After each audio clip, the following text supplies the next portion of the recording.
Hi, Extended Day. This is Mrs. Cabral from Callahan Before School, and today I'm going to read you a story called Raising Dragons by Jardine Nolan.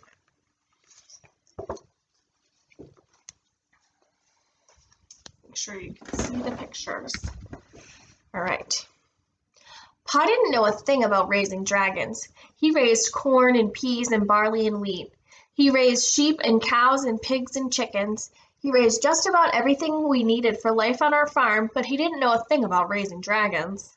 Ma didn't know about dragons either. She made a real nice home for us, but when it came to dragons, she didn't even know what they wanted for dessert. Now me, I knew everything about dragons, and I knew they were real. At first, Pa thought the notion of dragons on a farm was just plain foolishness. I'm not too particular about fanciful critters, and I don't have any time for make-believe, he told me one day. So when Pa said he didn't want to talk anymore, I knew I better keep my opinions to myself. I did my chores with my thoughts in my head at one end of the barn while Pa worked at the other end with his thoughts.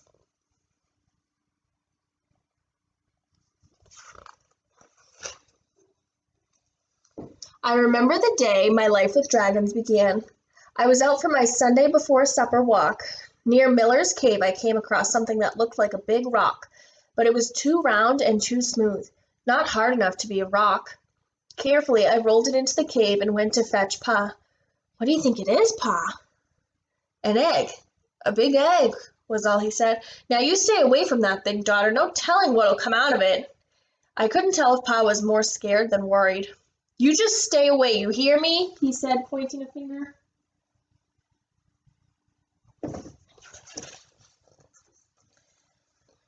I always minded my parents, never had a reason not to, and I tried to mind Pa now, but I could not stay away. Day after day, I'd go to Miller's Cave to wait and watch and wonder what is coming out of that egg. One night, I couldn't sleep. I got out of my bed and climbed out of my window onto the perch Pa had made for me in the oak tree. But a loud noise broke the stillness of the night. Crack! It was louder than 100 firecrackers on the 4th of July. Crack! I heard it again, this time louder than before. It was coming from Miller's Cave. At the first hint of dawn, I headed toward that sound. There in the corner of the cave where I'd left it was the egg, and pushing its way out, like I've seen so many baby chicks do, was a tiny dragon poking through that shell with its snout. It was love at first sight. "Hey there, little feller, welcome to the world," I sang soft and low. As I stroked his nose, a sweet little purring whimper came from him. As I touched skin to scale, I knew I was his girl, and he was my dragon. I named him Hank.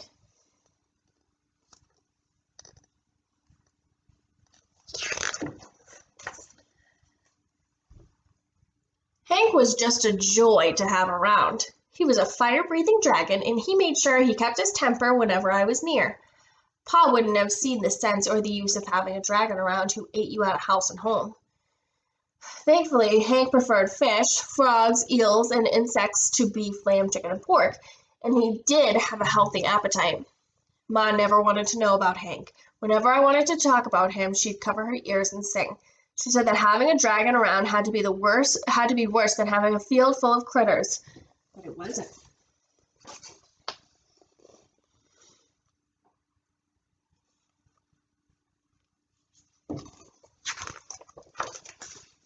Ma and Pa taught me about caring for living creatures from the day I was born.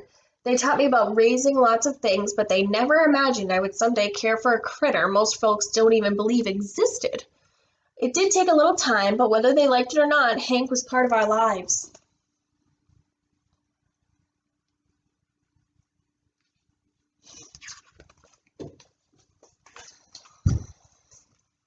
He was an awesome thing, growing to be as big as the barn from tail to snout. Hank was very clumsy when his wings came in, but once he learned how to use them, we'd go flying, mostly at night. Up until then, I had been afraid of the dark. The shadows and muffled noises and the complete quiet stillness always seemed to be waiting and watching me. I had seen our farm from up high in a tree perch, but Hank showed me my world from on high, the way a cloud or a bird or star just might be seeing me. Up there, I saw things for what they were, and it was just grand.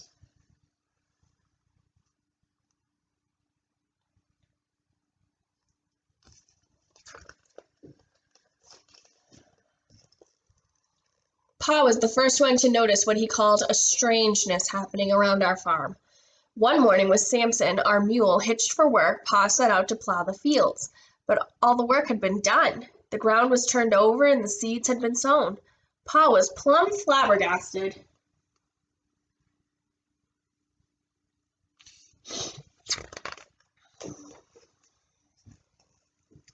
Hank and I tended the crops too. We pulled weeds and kept varmints away, and Hank even got me to school before the first bell. Even after all he'd done, Ma still didn't want any part of Hank. But when a hot spell hit, her tomatoes began to dry out. Hank hovered above them, fanning away the heat. He saved just about every last one of them. Ma didn't admit it, but she had felt beholden to Hank. She began fixing fancy gourmet meals just for him. Eel pot pies, frog leg pudding, and a fish and insect stew that Hank just loved.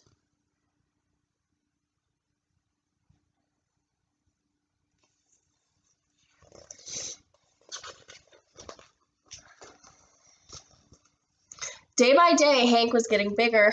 Ma was uneasy about Hank's fire-breathing breath. Pa paced with worry all about the corn Hank and I planted. There was corn growing everywhere. Ma cooked as much of it as she could, but there was too much. Just when it seemed like the corn would swallow up our farm, Hank grabbed Pa's shovel and dug a wide trench around the cornfield. Then he blew on it with his hot breath.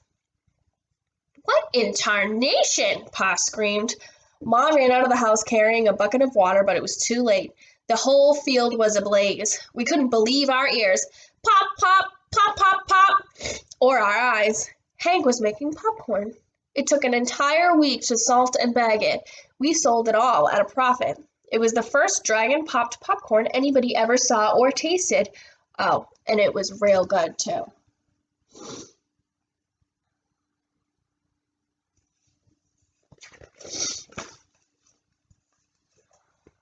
When Ma harvested her tomatoes, Nancy Aikens bought them. She claimed they had medicinal value. She said they cured her gout. Pretty soon, folks wanted dragon-grown food like they wanted medicine or magic cures, but there was nothing medicinal or magical about it. It was just Hank. The crowds and attention decided his fate. One evening, Ma and I were sitting in front of our pot-bellied stove. She was shelling peas while I read Murdoch's Adventures Atlas of the Known and Unknown World, a book I'd got from the library that morning. In that instant, I realized what I needed to do.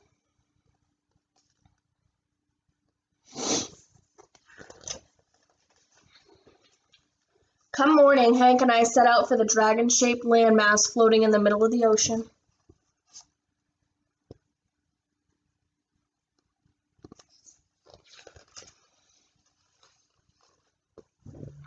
There were dragons everywhere. They put us up in their best hotel, invited us to eat in their best restaurants. Hank felt right at home.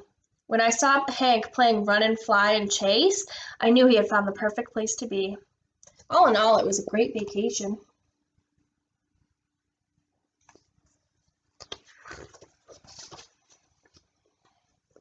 But at the end, it got real hard.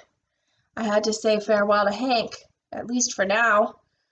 Normally, I don't get mushy at departing, but when Hank turned to me and called me Cupcake, I boo-hooed a heap. Just as I was about to board my plane, Hank stood there on the runway trying to hide a wheelbarrow behind his back.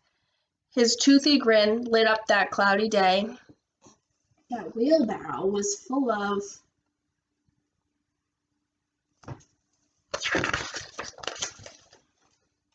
rocks? Ma squealed in puzzlement. "They ain't rocks, Mother, they're eggs! Dragon eggs!" I exclaimed. Pa beamed right proud. Each egg looked different from the rest. One glowed, one glistened, another one flickered, and one even sparkled. I stood admiring the lot of them. Looking at those eggs, I thought about my Hank. For now, he was out there somewhere in the world. I knew I'd see him again. Wondering when was the only thing fixed in my mind. But in the meantime, I knew what I had to do. The same way Pa knew that farming was in his blood, I knew that raising dragons was in mine.